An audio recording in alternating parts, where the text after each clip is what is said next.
Günelik köngül neylerdi, anlayın köngül neylerdi.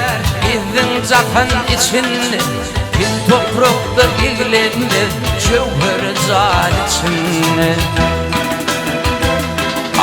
Abad deyip el urdum, düğü veyran içinde.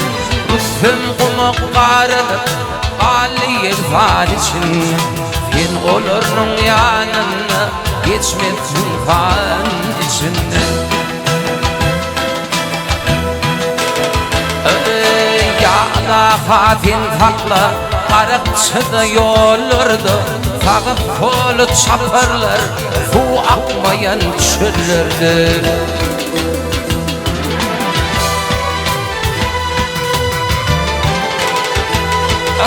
Köngülüm dünya kamını haram sözler tillerdi. Bin bir eziz bennemin, keminemin kullardı. Ken güneler kadınım, atırdıklı yıllarda. Hızanata koymavır, yakşı yaman içimde.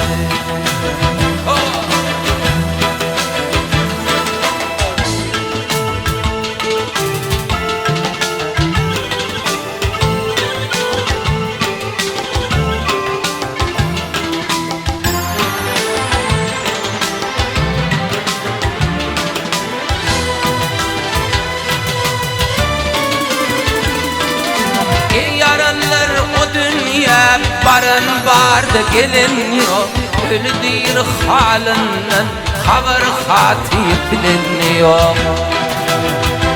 Ey çarkıp gelip gelinin ağlan vardı biliniyor.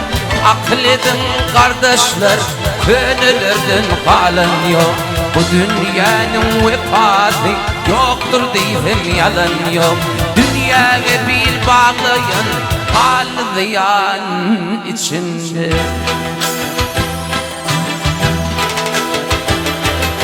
Mahtumulu ağlayıp, mahtumulu ağlayıp, bakıp elek evini, gönlünlü mayıl kılma, ona karşı düğünü.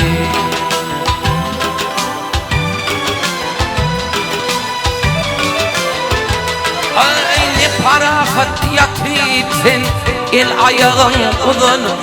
Acıl yatir keyninde, okun yayın givinin.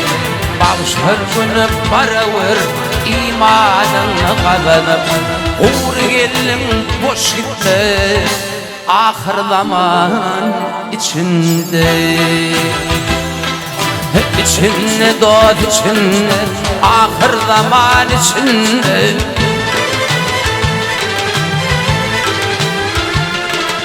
Uğur gelin boş gitme, ahır zaman içinde.